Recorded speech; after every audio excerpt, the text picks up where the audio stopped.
शुरू करें सर? चलिए, तो वे टॉकिंग अबाउट कि किसी से उधार लेते हैं तो उधार लेने का एक सबूत चाहिए होता है, और सबूत से ज्यादा भी जरूरी होता है कि सामने वाला मौके पे मान जाए कि उसने हमसे उधार लिया है। पैसे तो चलो बाद में आएंगे नहीं आएंगे, वो सेकेंडरी थिंग हो जाती है। तो बिजनेस में एक वर्ड यूज होता है जिसे हम कहते हैं एक्नॉलेजमेंट। ये अभी आप जब आगे जाके भगवान ना करे कभी कॉर्पोरेट्स में काम करोगे, भगवान ना करे इसलिए बोल रहा हूं ताकि आप कभी अपना काम करो, कॉर्पोरेट्स में ना जाओ, बट स्टिल अगर आप कॉर्पोरेट्स में जाओगे तो वहां पे बहुत कॉमनली वर्ड यूज होता है एक्नॉलेजमेंट। एक्नॉलेजमेंट कब होता है? जैसे सपोज करते हैं रोहन बाबू ने मेरे को मैसेज भेजा कि sir today I will not be able to come.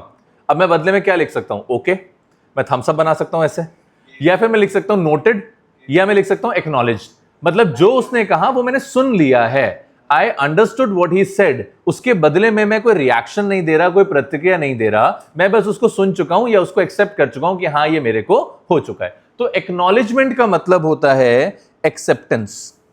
Acknowledgement का मतलब होता है एक्सेप्टेंस। एक्सेप्टेंस मतलब आप मान चुके हो जो बात सामने वाला पर्सन कह रहा है। Am I clear with this thing? समझ में आ रहा है? चलिए अब इसका एग्जांपल लेते हैं। मैंने सर से कहा, येलो टी शर्ट वाले सर से कहा कि सर कल आप 3 बजे आओगे।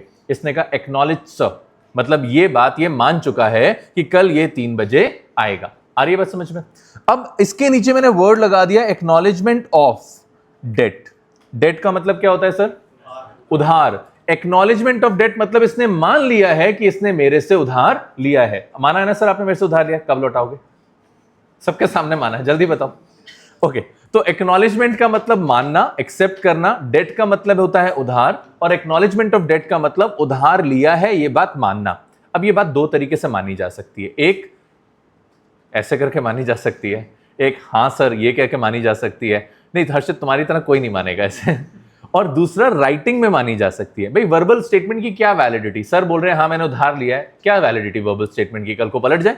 तो ऐसी सिचुएशन में मैं इनसे ये कह सकता हूं कि सर राइटिंग में दो, राइटिंग में दो कि तुम ये बात मान रहे हो कि तुमने मुझसे उधार लिया है। तो क्या हो गया? Return acknowledgement of debt. इसी को सर कहते हैं डिबेंचर्स। बस ये डेफिनेशन आपकी थ्रू आउट द लाइफ चल जाएगी। रिटर्न एक्नॉलेजमेंट ऑफ डेट मतलब राइटिंग में आपने ये बात मान ली है कि आपने किसी से उधार लिया है, और इस रिटर्न एक्नॉलेजमेंट को, जो रिटर्न एक्सेप्टेंस होता है, इसी रिटर्न एक्सेप्टेंस को हम लोग अकाउंटेंसी में कहते हैं डिबेंचर्स। लेकिन बात इतनी सी नहीं है, सिर्फ मानने से काम नहीं चलेगा सर। जब आप किसी को उधार देते हो तो पहला सवाल क्या होता है? कब मिलेंगे? मिलेंगे नहीं की बात ही नहीं है यार, तुम उधार दे रहे हो तो ऑब्वियसली ज्यादा श्योर हो गए, कब मिलेंगे वापस, यानी कि कब वापस लौटाओगे। तो इस रिटर्न एक्नॉलेजमेंट ऑफ डेट में एक तो आपने एक्सेप्टेंस लिख लिया कि भैया मैंने तुझको पैसा दिया है तो ये बात मान ले, उसने मान लिया। दूसरा, कब रिटर्न करोगे ये बात भी मेंशन होनी चाहिए। अब पता चला आपने लिखवा दिया कब वापस करोगे, कुछ समय के बाद। अब वो कुछ समय कभी आ ही नहीं रहा, जब भी मांगने जाओ सामने बोला है अभी कुछ समय बचा है। तो टेक्निकली एक्सेप्टेंस के टाइम पे रिटर्न में ये होना चाहिए कि वो पैसा वापस कब होगा, and the most important thing, उस पैसे के बदले में क्या मिलेगा। That's it. इंटरेस्ट मिलेगा नहीं मिलेगा, ये सारी चीजें लिखी होनी चाहिए। तो मैंने आपसे कहा डिबेंचर्स क्या है? रिटर्न एक्नॉलेजमेंट ऑफ डेट है। मतलब एक राइटिंग में पेपर पे लिखा गया है कि मैंने आपसे पैसा उधार लिया है, मैं इतने समय के बाद आपका पैसा लौटाऊंगा और साथ में इतना इंटरेस्ट दूंगा या फिर नहीं दूंगा। Am I clear with this thing? याद रहेगा सर, डिबेंचर्स क्या होगा? Return acknowledgement of debt. अभी के लिए इतना काफी है, कल को पीएचडी वगैरह करोगे तो डेफिनेशन बदल देंगे। एज ऑफ नाउ कोई डेफिनेशन की जरूरत नहीं है। आगे बात करें सर। चल now moving on to the next part. अब टाइप्स ऑफ डिबेंचर्स पढ़ेंगे, उसमें सबसे पहला वर्ड आएगा बेरर। ये बात एमिनिटी वाले बच्चों को तो पता होगी, बाकी बच्चों से पूछ लेते हैं बेरर का मतलब क्या होता है सर? अरे वाह, बहुत बढ़िया, कीप इट अप सर, मजा आ गया तो सुन के। स्कूल जा रहे हो, छोड़ दिया? वही तो, तुम्हारी छुट्टियां ही नहीं खत्म हो रही हैं। वैसे मेरे को अपने पॉकेट से निकालने का बड़ा मन तो था, लेकिन यहां देखो एक लाइन लिखी हुई है। क्या लिखा है? I promise to pay the bearer the sum of 200 rupees. यहां से मैंने बेरर वर्ड चुराया है। ये जो बेरर वर्ड लिखा है मैंने आपको दिखा दिया। आपके पास जो नोट होते हैं पॉकेट में जो आप मेरे को देना चाहते हो, उसमें ये वर्ड लिखा होता है बेरर। तो बेरर का मतलब बताओ सर क्या होता है? हर महीने? कौन बोल रहा है हर महीने? नहीं नहीं नहीं नहीं सर। चलो एक और एग्जाम्पल ले लेते हैं। अभी प्रदीप यहां से बाहर निकला, बाहर सड़क पे 5 रुपए का सिक्का पड़ा होता है, इसने उठा के पॉकेट में रख लिया। थोड़ी देर के बाद शिव आया, बोला ये पैसे तो मेरे। प्रदीप कह रहा नहीं, जिसको मिले पैसे उसके होते हैं। तो टेक्निकली बताओ पैसे किसके हैं? प्रदीप के हैं, क्योंकि जिसको मिले उसके होते हैं। क्यों? उसमें नाम लिखा है प्रदीप का। दैट्स इट, नाम नहीं लिखा, मतलब जिसको मिले उसके होगा ना। इससे एक बेरर का मतलब होता है holder is the owner, holder is the owner, जिसको मिले हैं वही उसका मालिक है। तो अगर मैं बेरर के आगे वर्ड लगा दूं बेरर डिबेंचर्स, तो मतलब ऐसे डिबेंचर्स जिसका मालिक कौन होगा, जिसके पास वो डिबेंचर्स होंगे। अब कल को प्रदीप के घर में शिव ने जाके चोरी कर लिया, सारे डिबेंचर्स उठा लाया, तो मालिक कौन हो गया डिबेंचर्स का? शिव हो गया। प्रदीप क्लेम नहीं कर सकता ये मेरे डिबेंचर्स हैं, क्योंकि होल्डर इज द ओनर है, जिसके पास डिबेंचर्स होंगे वही डिबेंचर का मालिक माना जाएगा। Am I clear with this thing? पक्का? तो डिबेंचर्स में बेरर डिबेंचर्स कौन से डिबेंचर्स होते हैं? जिसमें होल्डर ओनर होता है, किसी पर्टिकुलर पर्सन के नेम पे रजिस्टर्ड नहीं होते, जिसको मिला उसकी प्रॉपर्टी बन जाती है। क्लियर है सर? याद रहेगा, कोई दिक्कत? अब इसी को ऑपोजिट कर लेते हैं सर। बेरर का ऑपोजिट होता है रजिस्टर्ड। रजिस्टर्ड सिंपल है, जिसके नाम पर इशू करे जाएंगे उसी के डिबेंचर्स माने जाएंगे। अब सपोज करते हैं हमने प्रदीप के नाम पर डिबेंचर्स इशू करे, कल को सिद्धांत जाके कहता है कि मैं प्रदीप हूं, तो बैंक मारेगा, बोला नहीं तुम प्रदीप नहीं हो, क्योंकि प्रदीप के नाम पे डिबेंचर्स रजिस्टर्ड हैं, जिसके नाम पर रजिस्टर्ड हैं वही पर्सन उस डिबेंचर का ओरिजिनल ओनर माना जाएगा। तो व्हेन वी से रजिस्टर्ड डिबेंचर, इस मींस कि जिसके नेम पर वो इशू करे गए हैं, जिसके नाम पर वो रजिस्टर्ड हैं, वही उसका मालिक हो गया। और बेरर के केस में मालिक कौन हो जाता है? Holder is the owner. याद रहेगा सर? तो फिर सॉरी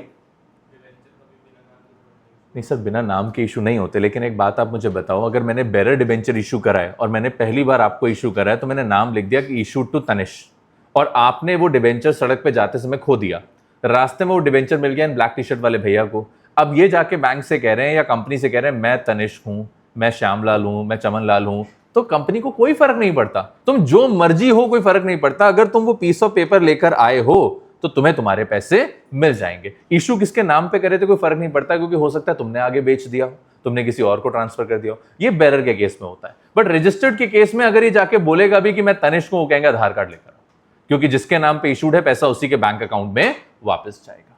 ठीक है सर? तो हेडिंग देखेंगे sir, meaning of debenture, write down meaning of debenture. हाँ जी सर, बिल्कुल। कहां से सर? इधर से एक पेन पीछे पास कर देंगे? नहीं, हाँ ये वाला नहीं, दूसरा, ये नहीं चलता, नहीं भी नहीं चलता। मीनिंग ऑफ डिबेंचर, हाँ लिखेंगे, a written acknowledgement of debt, a written acknowledgement of debt, a written acknowledgement. Written की स्पेलिंग ना आती हो तो पूछ लीजिएगा sir, WRITTEN, written acknowledgement of debt. नहीं होते हैं कोई बच्चे RETURN लिख देंगे बैठ के, कोई ना कोई तो होगा। Written acknowledgement of debt. उसके बाद लिखेंगे टाइप्स ऑफ डिबेंचर्स में, सबसे पहला आएगा bearer debenture, bearer debenture, bearer debenture.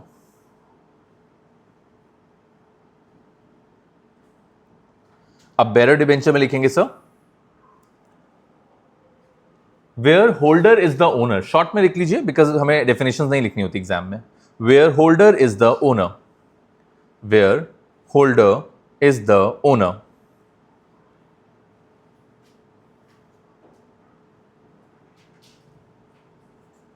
ठीक है सर, लिख दिया, डन। सेकेंड लिखेंगे registered debenture, registered debenture, where owner is the one, where owner is the one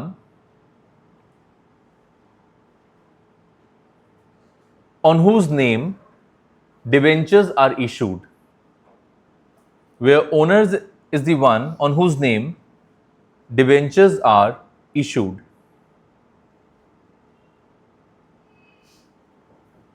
debentures are issued, done।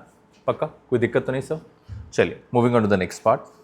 अब तीसरे जो डिबेंचर्स हैं वो मेरे फेवरेट हैं, जीरो कूपन बॉन्ड्स। इनको हम लोग डीप डिस्काउंट बॉन्ड्स भी कहते हैं, डीप डिस्काउंट बॉन्ड्स। देखिए सर कंफ्यूज मत होइएगा, डिबेंचर्स को ही बॉन्ड्स कहा जाता है एज ऑफ नाउ। तो व्हेनेवर आई से बॉन्ड्स तो मतलब वही डिबेंचर्स हैं। नाम है जीरो कूपन बॉन्ड्स और नाम दिया है डीप डिस्काउंट बॉन्ड्स, दोनों एक ही चीज है। अब सबसे पहले समझने की कोशिश करते हैं, ये वर्ड जो आपकी लाइफ में बहुत ज्यादा आएगा, कूपन क्या होता है? What is this coupon? Sorry एक सेकेंड, पेपर पे कुछ लिख दिया जाए, जैसे 20 रुपीज ऑफ, तो ये कूपन हो सकता है। Okay, that's correct. मिंत्रा का कूपन होगा, जोमेटो के कूपन होते हैं इस तरह के। और बताइए सर। कोड्स लिखे होते हैं, यस एब्सोल्युटली। और बताएं सर। डिस्काउंट के कोड्स होते हैं, ऑब्वियस सी बात है, तुम्हें ये तो नहीं कहेंगे कि प्याज ले जाओ हमसे कोड के नाम। हाँ जी सर, और बता सकते हैं कूपन क्या होता है?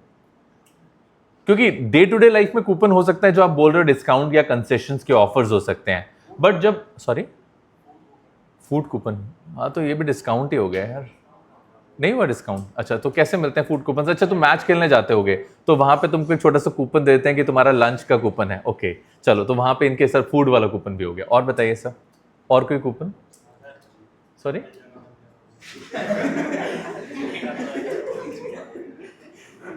उसे टोकन कहते हैं सर, उसे कूपन नहीं कहते हैं, उसे टोकन कहते हैं। चलो तजुर्बा थोड़ा ज्यादा है। देखिए कूपन का मतलब होता है रेट, ये अलग तरह की इंग्लिश चलती है थोड़ी अकाउंटेंसी में।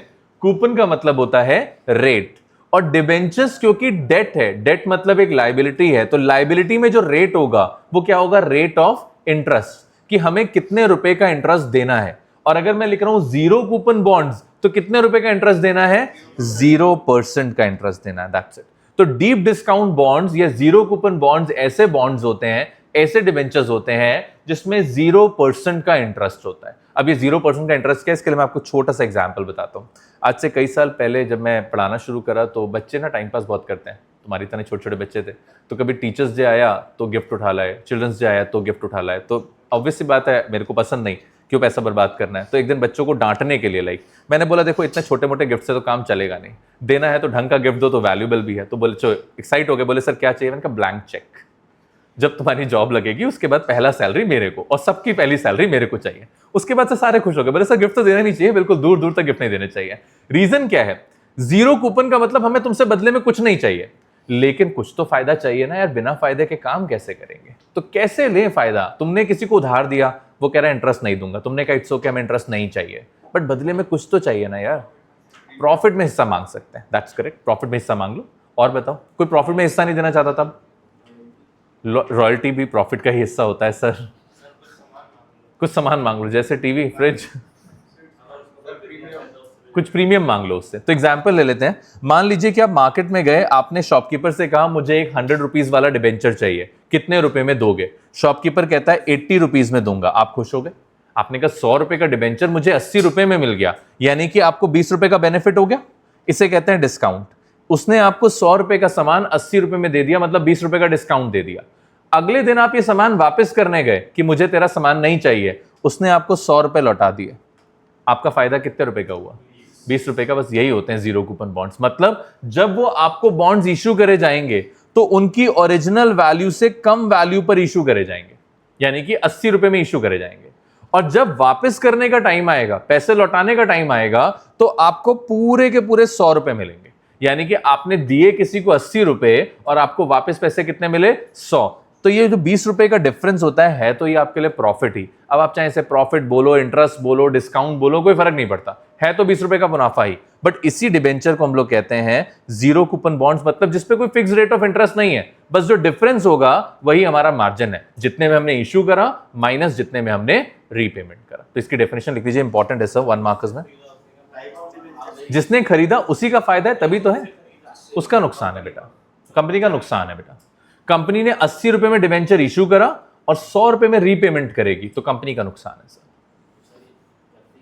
बेटा, ताकि मार्केट से पैसा रेस कर सके। अच्छा तू बता, आज तेरे को 5 लाख रुपए मार्केट से चाहिए और कहीं से मिल नहीं रहा, तूने तनिष्क को फोन करके कहा भाई तू मुझे 4.5 लाख रुपए दे दे, मैं तेरे को 1 महीने के बाद 5 लाख रुपए दूंगा, तो वो तो दे देगा यार, उसका 50,000 का प्रॉफिट हो रहा है और तेरी जरूरत पूरी हो रही है, तेरे को पैसे चाहिए है इंटरेस्ट, लेकिन नाम इंटरेस्ट का नहीं लेंगे ना बेटा, नाम इंटरेस्ट का नहीं लेंगे। अब जैसे तेरे रिलेटिव आते हैं, तेरे को कुछ कैश का एनवलप देके जाते हैं, तो वो रिश्वत ही ना कि आगे से इज्जत अच्छे से करोगे, लेकिन कहते थोड़ी ना कि ये रिश्वत है, कहते तो ब्लेसिंग्स ही है ना, तो बस यही फर्क है। चलिए लिखेंगे सर इसे, zero coupon bonds, the debentures which are issued at discount, the debentures which are issued at discount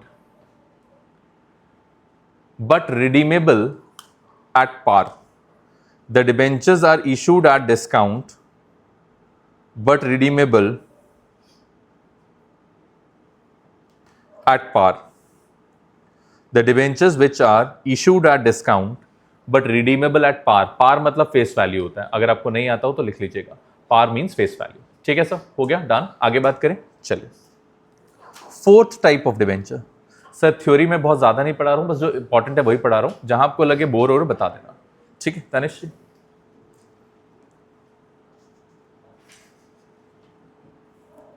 एक वर्ड होता है रिडीमेबल। रिडीमेबल वर्ड बना है रिडीम से, और रिडीम का मतलब होता है टू रीपे। ठीक है, तो रिडीमेबल डिबेंचर्स, ऐसे डिबेंचर्स जिनका रीपेमेंट आपको कुछ समय के बाद करना ही पड़ेगा, ऐसे डिबेंचर्स को रिडीमेबल डिबेंचर्स कहा जाता है। फॉर एग्जाम्पल, मैंने आज अपनी कोचिंग के डिबेंचर्स इशू करे और आपसे प्रॉमिस करा 5 साल के बाद आइएगा और अपना पैसा वापस ले जाइएगा। मतलब मैंने प्रॉमिस कर दिया कि मैं कुछ समय के बाद आपका पैसा लौटा दूंगा, ये हो गया रिडीमेबल। या फिर मैंने आपको अपनी कोचिंग के डिबेंचर्स इशू करे, मैंने कहा जब तक सूरज चांद रहेगा तब तक कोचिंग रहेगी, तब तक तुम्हारा पैसा वापस नहीं मिलेगा। जिस दिन कोचिंग बंद होगी उस दिन पैसा वापस मिलेगा। कोचिंग अगर 500 साल तक बंद नहीं हुई तो 500 साल तक तुम्हारा पैसा वापस नहीं मिलेगा। तो इसे कहते हैं इररिडीमेबल डिबेंचर्स। इररिडीमेबल मतलब जिनका पेमेंट तब तक नहीं मिलेगा जब तक कंपनी बंद नहीं हो जाती, और रिडीमेबल का मतलब जिनका पैसा कुछ समय के बाद रीपे कर दिया जाएगा। बट कॉमन सेंस लगाओ यार, कौन लगाता होगा किसी ऐसी जगह पर पैसे जो जब तक कंपनी बंद नहीं होगी तब तक पैसे निकलेंगे ही नहीं? क्या टैलेंट है जिसको भरोसा कि वो बंद होगी। चलो, तो हमारे ये जो स्पोर्ट्स वाले बच्चे हैं, इनके घर के सामने एक बैंक है, बैंक का नाम बताओ sir. Central bank of India, 100 साल पुराना बैंक है, 100 साल से भी ज्यादा, 120 साल पुराना बैंक है। तो ऑब्वियसली बात है, जब उसने अपने डिबेंचर्स इशू करे होंगे तो किसी ने सोचा ही नहीं होगा ये 120 साल चल जाएगा, लेकिन वो 120 साल चल गया। तो अगर कंपनी कह रही है कि मैं इसको तब तक रिडीम नहीं करूंगी जब तक कंपनी बंद ना हो जाए, इसका मतलब ये नहीं है कि पैसा डूब गया। इसका मतलब यह है कि आपका पैसा धीरे धीरे मल्टीप्लाई होता चला जाएगा, उसकी वैल्यू बड़ी होती चली जाएगी, बस आप निकाल तब तक नहीं पाओगे जब तक वो कंपनी एग्जिस्टेंस में रहेगी। ठीक है, तो लिखेंगे sir redeemable debentures, those debentures which are issued with a condition of redemption after few years. Those debentures which are issued with a condition of redemption after few years. Those debentures which are issued with a condition of redemption after few years. Few years. उसके बाद लिखेंगे irredeemable debentures, those debentures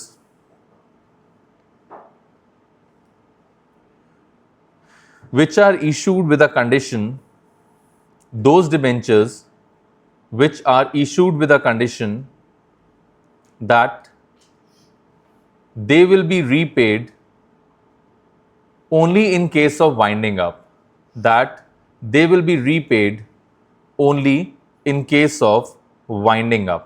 Winding up समझते हो, मतलब company का बंद कर देना। They will be repaid only in case of winding up. Winding up, ठीक है सर। ये रिडीमेबल हो गए, और रिडीमेबल मतलब जिनका पेमेंट करना है। कितने टाइप्स ऑफ डिबेंचर्स हमने कर लिए? 2 और बता रहा हूं, उनको बस सुन लीजिएगा, बहुत ज्यादा रेलेवेंस नहीं है। एक होते हैं कन्वर्टेबल और एक होते हैं नॉन कन्वर्टेबल, ध्यान रखिएगा। एक होते हैं कन्वर्टेबल और दूसरे होते हैं नॉन कन्वर्टेबल। अब एग्जाम्पल वही ले लेते हैं, हमारा सेंट्रल बैंक ऑफ इंडिया वाला। ये सेंट्रल बैंक ऑफ इंडिया है, इसने मिस्टर पी को 1947 में 1000 डिबेंचर्स इशू करे थे। ठीक है, मिस्टर पी को 1947 में 1000 डिबेंचर्स इशू करे थे। अब हुआ क्या कि 1947 से 2024 तक बहुत लंबा समय गुजर गया। अब मिस्टर पी को पैसा इन्वेस्ट करने में कोई इंटरेस्ट नहीं है, या मिस्टर पी को लगता है इतने साल से मैं डिबेंचर होल्डर हूं, मुझे कुछ और डिजर्व करता हूं, मेरे को कुछ और मिलना चाहिए, मैं कंपनी के साथ बहुत साल से जुड़ा हुआ हूं। तो सेंट्रल बैंक ऑफ इंडिया ने मिस्टर पी को एक ऑफर दिया कि आप चाहो अगर तो आप अपने डिबेंचर्स को शेयर्स में कन्वर्ट करा लो। आप चाहो अगर तो आप अपने डिबेंचर्स को या तो शेयर्स में कन्वर्ट करा लो या फिर किसी और तरह के डिबेंचर्स में कन्वर्ट करा लो, जैसा आपको सूटेबल लगता हो। इसे कहते हैं कन्वर्टेबल डिबेंचर्स, जहां पर कंपनी अपने डिबेंचर होल्डर को एक मौका देती है कि अगर आप पुराने वाले डिबेंचर होल्डर नहीं बने रहना चाहते तो आप अपनी कैटेगरी को कन्वर्ट करा लो। तो अगर ऐसा ऑप्शन मिलता है तो कन्वर्टेबल है, नहीं ऑप्शन मिलेगा तो नॉन कन्वर्टेबल है। ये बस आपको पता होना चाहिए, थ्योरी में कभी नहीं पूछा जाता, नॉर्मली नहीं पूछा जाता। ठीक है सर, याद रहेगा पक्का। चलो फिर अब हेडिंग डालो, अकाउंटिंग ट्रीटमेंट ऑफ डिबेंचर्स। बस थ्योरी इतनी है सर अभी के लिए। Accounting treatment of debentures.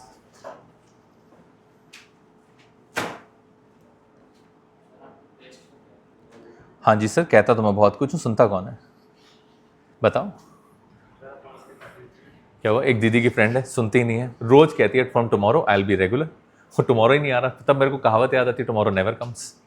चल, तो आप अभी 1 घंटा एक्स्ट्रा रुक के टेस्ट दे जाना, ठीक है? बाकी को तो पता नहीं, आप दे जाना, आपने याद दिलाया, आप दे जाना सर टेस्ट। चलिए, अब अकाउंटिंग ट्रीटमेंट में ध्यान रखेंगे, जब भी कोई कंपनी अपने डिबेंचर्स मार्केट में इशू करती है तो कंपनी 2 तरीके से डिबेंचर्स को इशू कर सकती है।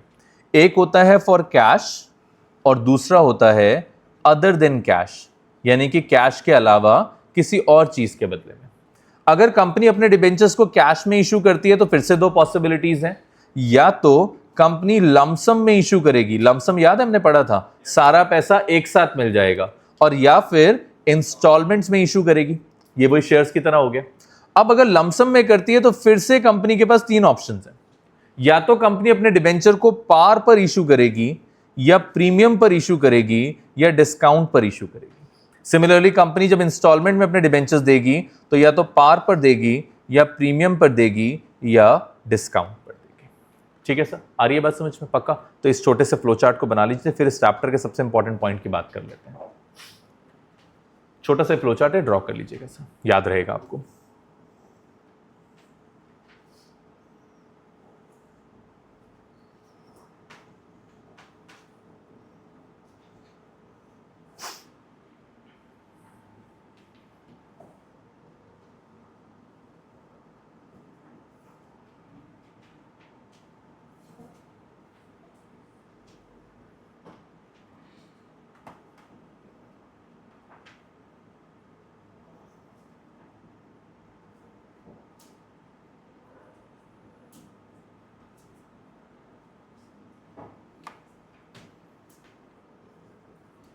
डन?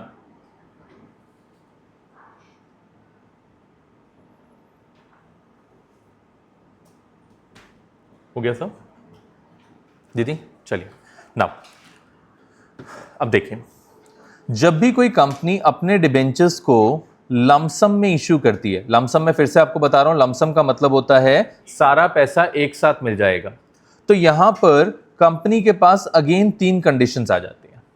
एक तो पार, प्रीमियम और डिस्काउंट था, उसके अलावा 3 कंडीशंस आ जाती हैं कि कंपनी को फुल सब्सक्रिप्शन मिलेगा, कंपनी को अंडर सब्सक्रिप्शन मिलेगा, या कंपनी को ओवर सब्सक्रिप्शन मिलेगा।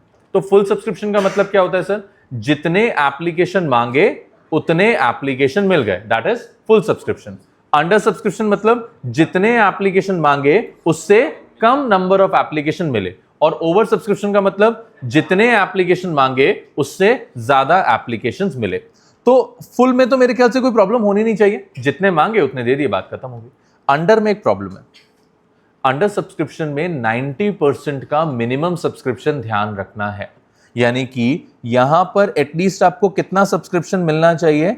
90%। अगर 90% से कम होगा तो क्या एंट्री कर पाओगे? नहीं, क्योंकि हम क्या कर देंगे, इश्यू को कैंसिल कर देंगे। तो 90% के केस में कंपनी शेयर्स अलॉट नहीं कर सकती। देखो वर्ड का खेल है सारा का सारा। कई टीचर्स बताते हैं, गलत नहीं बताते, कई टीचर्स ये बताते हैं, थोड़ा गलत भी होता है वैसे, कई टीचर्स ये बताते हैं कि 90% से कम अगर सब्सक्रिप्शन मिलेगा तो एंट्री नहीं होगी। गलत है ये। 90% से कम अगर सब्सक्रिप्शन मिलेगा तो एंट्री तो होगी, लेकिन शेयर्स अलॉट नहीं करे जाएंगे। अब देखो सोचने वाली बात है, मान लेते हैं मिगलानी ने मेरी कंपनी के डिबेंचर्स के लिए अप्लाई करा, उसे पता है क्या 90% होगा या नहीं होगा? नहीं। मुझे पता है क्या 90% होगा या नहीं होगा? नहीं। मैंने उससे पैसे ले लिए, अगर मैं उससे पैसे लूंगा तो क्या अपनी बुक्स में एंट्री करूंगा? करनी पड़ेगी, मजबूरी है, पैसे दिए उसने। और अगर 90% से कम हुआ तो क्या मैं उसका पैसा लौटाऊंगा? लौटाना पड़ेगा। जब लौटाऊंगा तो एंट्री करूंगा? बिल्कुल। इनकी एंट्री तो होगी सर, बिल्कुल होगी, लेकिन बस एप्लीकेशन की ही एंट्री होगी, उसके बाद शेयर्स अलॉट नहीं होंगे, और अगर शेयर्स अलॉट नहीं होंगे तो शेयर्स अलॉटमेंट की एंट्री या डिबेंचर्स अलॉटमेंट की एंट्री नहीं होगी। तो ध्यान रखेंगे, मैं यहां लिख रहा हूं at least 90%। In case of less than 90%, full amount will be refunded. Full amount will be refunded. In case of less than 90% shares, so debentures, जो भी applications हैं, full amount will be refunded, सारा का सारा पैसा वापस कर दिया जाएगा, full amount will be refunded.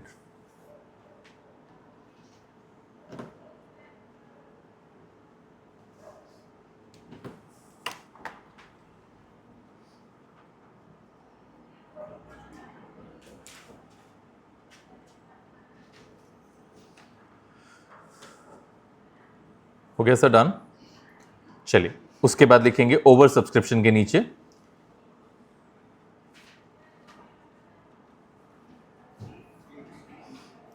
In case of over subscription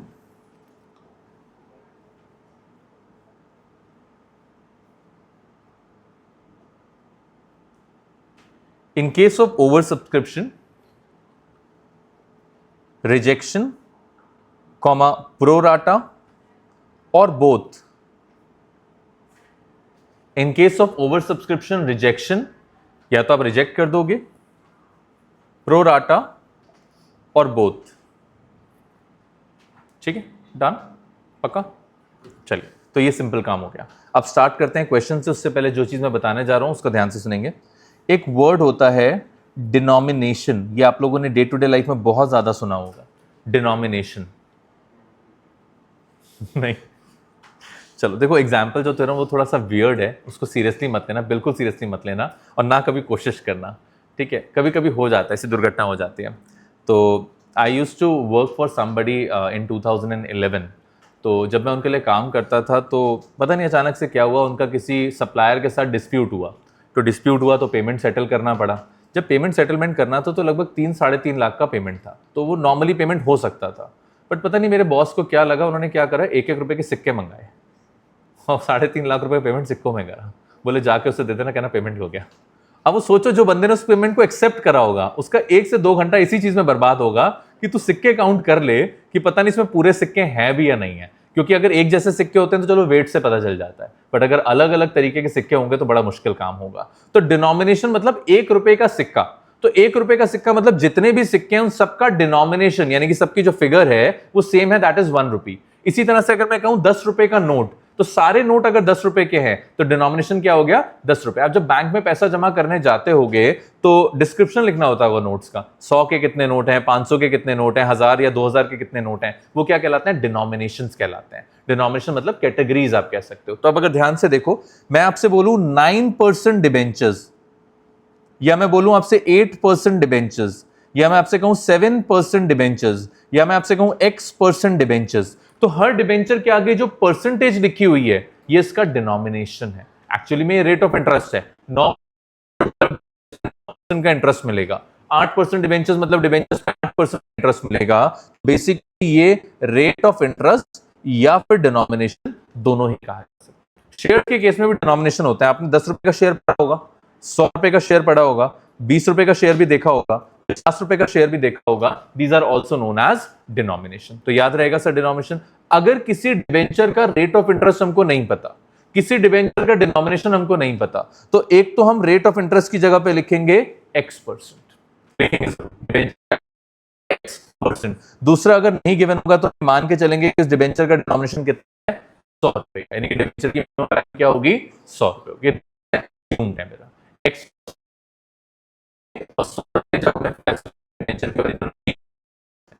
सब। In case of absence of rate of interest,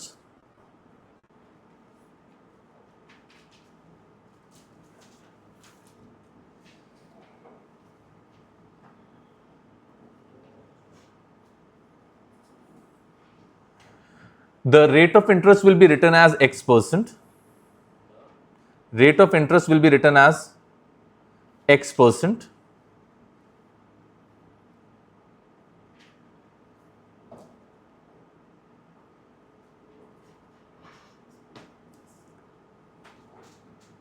And the denomination of debenture will be treated as 100.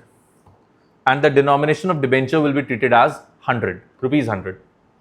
And the denomination of debenture will be treated as rupees 100.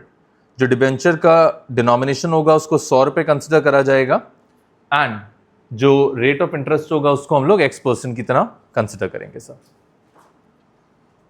ठीक है, done, कोई दिक्कत यहां तक sir? चलिए journals का format बना लीजिए एक छोटा सा, prepare the format for the journals.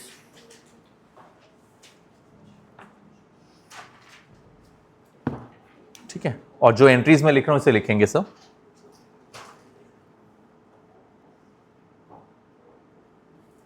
Bank account debited to X% debenture application and allotment account. Bank account debited to X% debenture application and allotment account, और नरेशन आ जाएगा being application and allotment money received, जितने भी debentures होंगे उस पर। तो मान लेते हैं कि मेरे पास 1000 डिबेंचर्स हैं, 100 रुपए का डिबेंचर है, तो इस तरह से अमाउंट आ जाएगी। ठीक है सर, लिख लिया। उसके बाद सेकेंड एंट्री लिखेंगे जिसमें हम ट्रांसफर करेंगे। Second entry will be X% debenture application and allotment account debit to X% debentures account. ध्यान रखिएगा यहां पे शेयर्स की तरह कैपिटल नहीं होता, यहां पे सिर्फ डिबेंचर्स होते हैं, इसलिए जो भी पैसा एप्लीकेशन और अलॉटमेंट पे मिलेगा उसको डिबेंचर्स अकाउंट में ट्रांसफर कर दिया जाएगा। X% डिबेंचर्स अकाउंट, यहां पे आएगा being debenture application and allotment money transferred. हमने एप्लीकेशन अलॉटमेंट मनी को ट्रांसफर कर दिया, ये 1 लाख रुपीज से सेम आ जाएगा सर। ठीक है, नरेशन थोड़ी बहुत इन वेरिएबल हो सकती है आपके लिए, जो आप लिखना चाहो सेम ही है बिल्कुल शेयर्स की तरह, बस शेयर्स की जगह वर्ड क्या आ गया, डिबेंचर, और कुछ भी चेंज नहीं हुआ सर इसमें। कर सकते हो एक क्वेश्चन दूं? चलो ट्राई करो, नहीं होगा तो मुझे बताना सर। क्वेश्चन बड़ा सिंपल है। 3500 डिबेंचर्स हैं 9%, हर डिबेंचर की वैल्यू है 150 रुपीज, सारा पैसा लमसम में मिल गया है सर। विद नरेशन करना है तो सुंदर तरीके से करेंगे सर। बिल्कुल सर, 2 होंगे, आप 3 करना चाहो तो बता देना।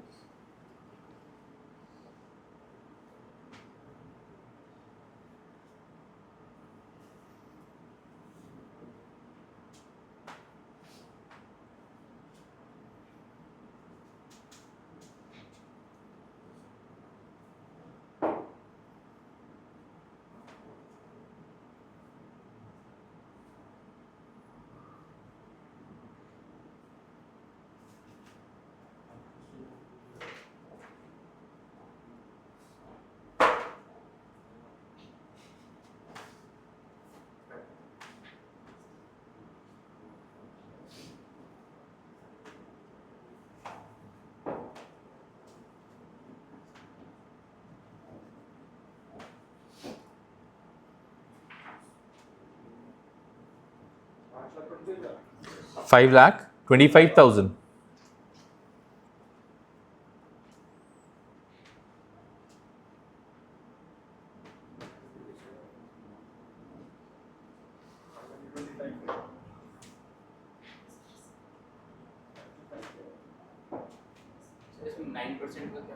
बेटा 9% सिर्फ मैंने आपको ना रेट ऑफ इंटरेस्ट है, उसका कोई यूज नहीं है यहाँ पे। एंट्री हो गई सर सबकी, इधर सिकंदर सर, इधर पीछे sir, centre seat, last seat, हो गया।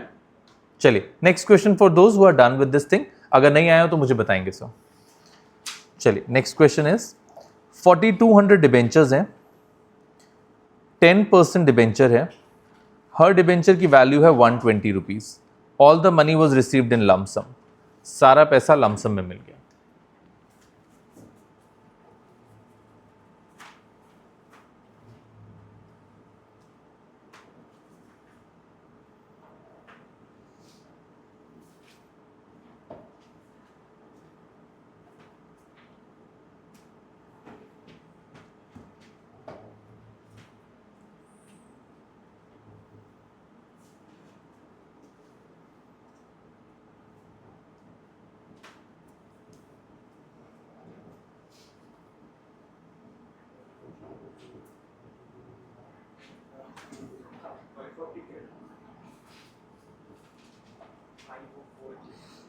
हाँ जी सर, 4200 इंटू 120 हो गया सर।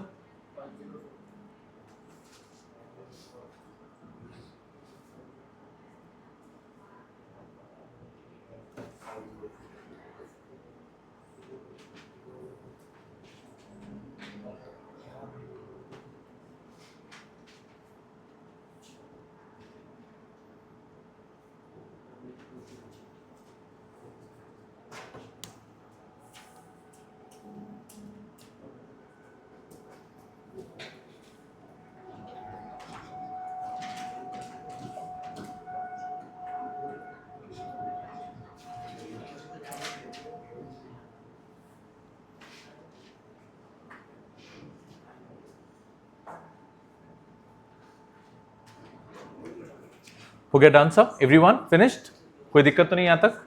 चलिए ना, अब इसमें हम सेकंड केस की बात करेंगे। You can put down the heading when debentures are issued at discount. ये हमारे लिए नया होगा, when debentures are issued at discount, when debentures are issued at discount. लेकिन इससे पहले कुछ बातें हमें करनी पड़ेंगी, थ्योरी की हैं, वो जरूरत है हमारे लिए। लिख लीजिएगा ब्रैकेट में Indian companies act section 53 comma section 54। Indian companies act section 53 comma section 54। आपको नंबर पता होने चाहिए, तीन ही सेक्शन पूरे सिलेबस में याद कराऊंगा, 52, 53, 54, बस 20 की जरूरत नहीं पड़ेगी सर इसमें, ना 29 की जरूरत पड़ेगी, ना 31 की, ना 169 की। चलिए आगे बात करेंगे, वो बुक्स में होगा, आप पढ़ लेना आराम से बैठ के, कुछ टीचर्स पढ़ाएंगे तो पढ़ लेना, कोई दिक्कत नहीं, आप समझ रहे होगे। चलिए आगे बात करते हैं। तो when we talk about section 53, तो इसके बारे में हमें बात करनी है। क्या हुआ? ऑन रिकॉर्ड बोल रहा हूं, कैसी बातें कर रहे हो सर? ऑन रिकॉर्ड है ये तो, कोई दिक्कत नहीं, बहुत हो गया है। चलिए, तो whenever we talk about section 53, तो section 53 talks about issue of securities on discount। मैं आपको ना शेयर्स से उठा के दे रहा हूं।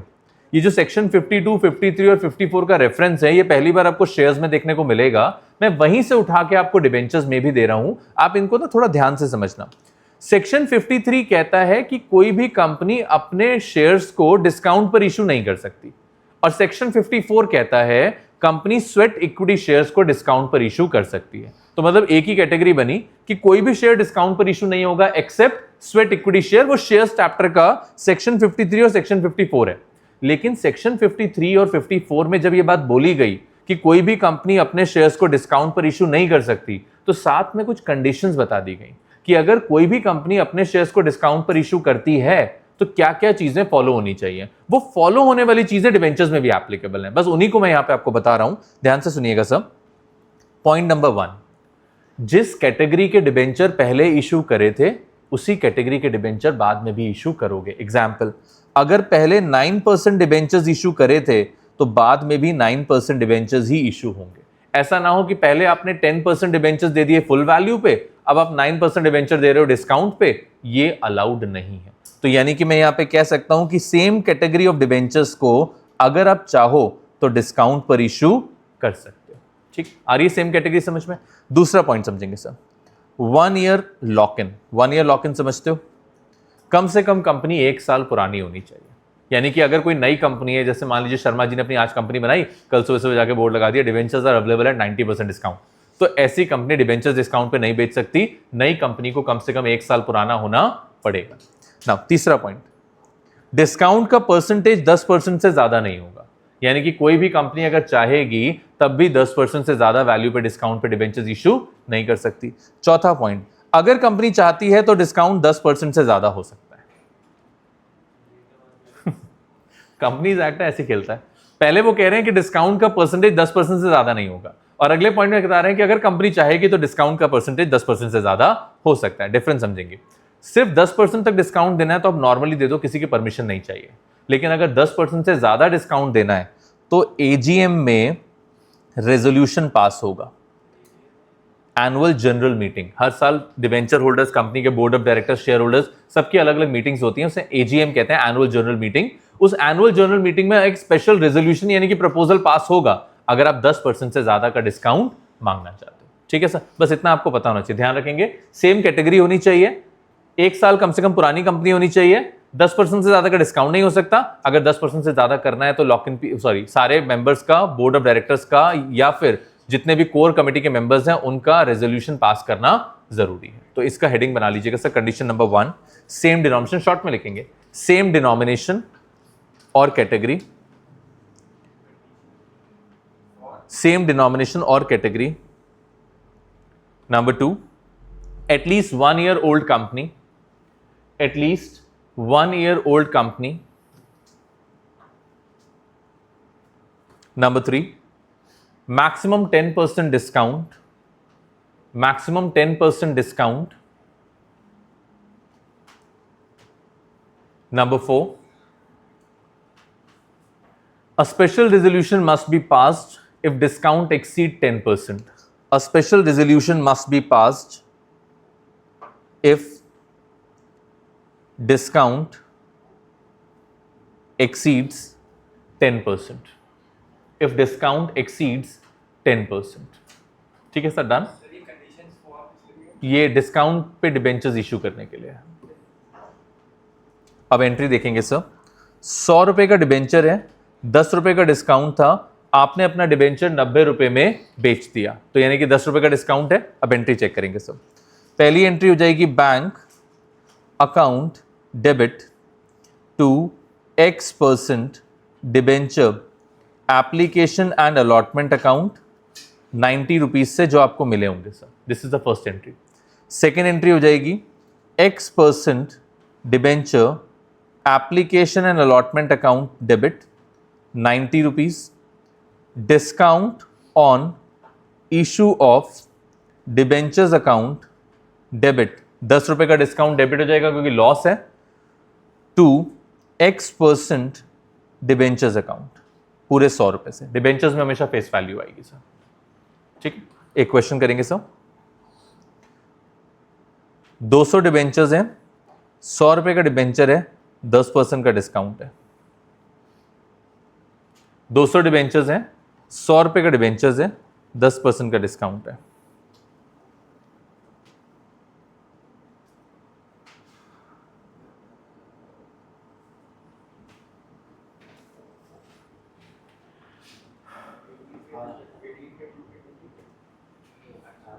तो 90 से मल्टीप्लाई कर लोगे ना, 90 इंटू 200, 18,000 जाएगा. एंट्री सेम होगी. उसके बाद दूसरा क्वेश्चन, 1600 डिबेंचर्स हैं, 100 रुपए का डिबेंचर है और 6% का डिस्काउंट है. 6% का डिस्काउंट है. That's all.